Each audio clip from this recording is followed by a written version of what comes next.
hormone, and it's used mainly to relieve pain for most people in the long term. Glucocorticoids have powerful anti-inflammatory effects, but also is immunosuppressive. Now, glucocorticoids are actually produced naturally by the adrenal glands in our body. These are known as, this hormone is known as cortisol in this case. However, glucocorticoids can also be synthetically made and injected or taken orally. Some example of these are hydrocortisone and prednisone. And you might know this because some, especially sports people, they use cortisone to relieve pain quickly for a duration of time. But of course, taking glucocorticoids like this for a long time has some very bad effects. Now, because glucocorticoids are a steroid hormone and so is lipid soluble, they have to transport around the blood bounded by a protein.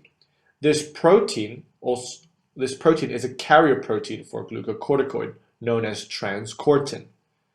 So transcortin is essentially binds and transports glucocorticoid around our body to specific locations. Now let us see some effects glucocorticoids have in our body. Remember, they are powerful anti-inflammatory drugs, and also they are immunosuppressive. So it would revolve around these two things.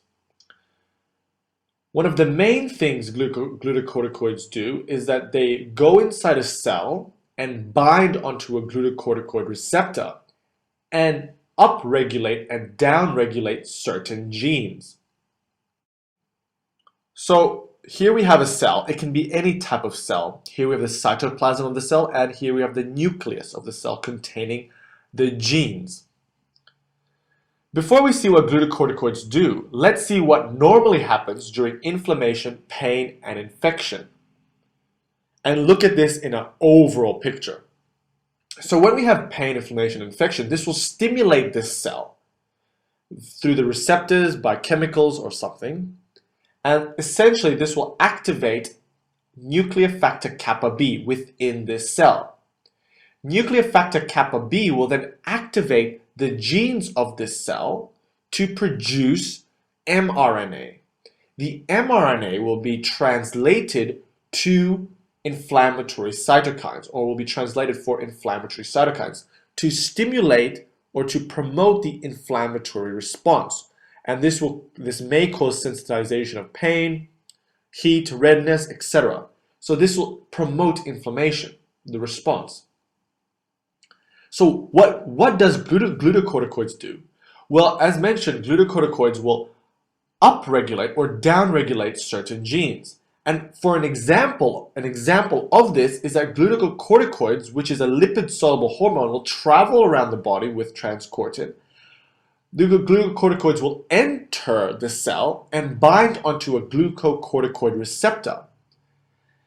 Then this glucocorticoid receptor with the glucocorticoid will then essentially inhibit nuclear factor kappa B's activity, which will make nuclear factor kappa B inactive, and thus will not produce inflammatory cytokines, will not produce inflammatory chemicals, and so will suppress inflammation. And this is why glucocorticoids is a powerful anti-inflammatory drug.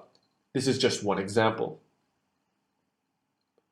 Another thing glucocorticoids will do is that it will inhibit the formation of inflammatory mediators carried out by certain enzymes. So an example of this is that when we have inflammatory response, the phospholipid membrane of cells, certain cells such as white blood cells, will be converted to arachidonic acid by a membrane-bound enzyme, phospholipase A2.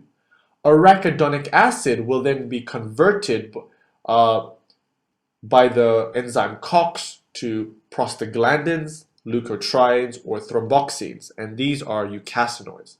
All of them are inflammatory mediators.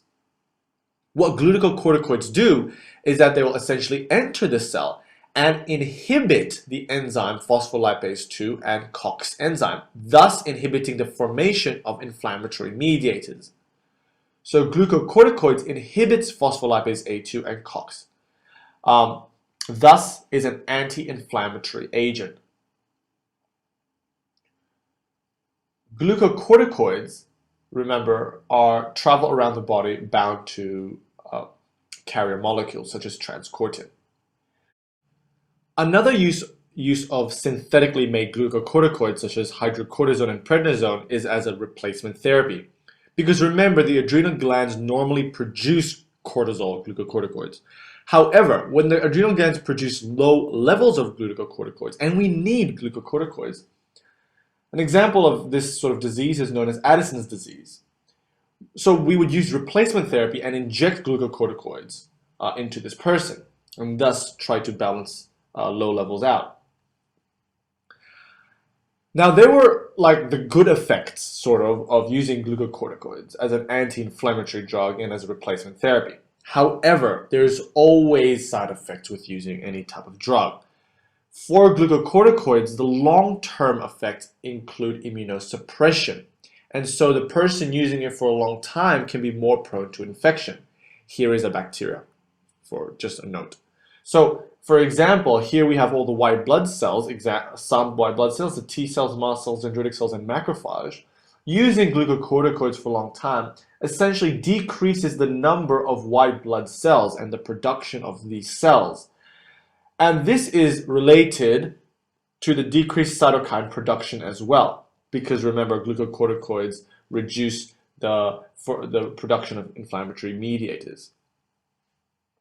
Long-term use can also lead to Cushing's syndrome, which is related to Cushing's disease. However, Cushing's syndrome is unrelated to the other endocrine glands. It's just because we use too much glucocorticoids.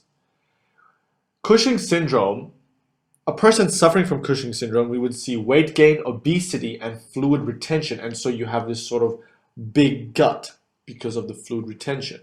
And I'm highlighting fluid retention because the synthetically made glucocorticoids, such as like hydrocortisone and prednisone, they also act sometimes or slightly like mineral corticoids. An example of a mineral corticoid is aldosterone, and aldosterone causes fluid retention, and this is why we see fluid retention in the use of glucocorticoids. Finally, a main point to make is long-term glucocorticoid use can affect the bone and can lead to or cause osteoporosis. We have two types of cells, main ones, in the bone, associated with the bone. We have osteoblasts, which essentially builds bone. And then we have osteoclasts, which essentially break down bone. Now, what glucocorticoids do is that they actually inhibit osteoblast activity and formation, and they promote and stimulate osteoclastic activity. And so, this can lead to osteoporosis, because osteoporosis is weakening of the bone, leading to fractures. I hope you enjoyed this video on glucocorticoids. They were just an overall examples of the effects glucocorticoids have on the body.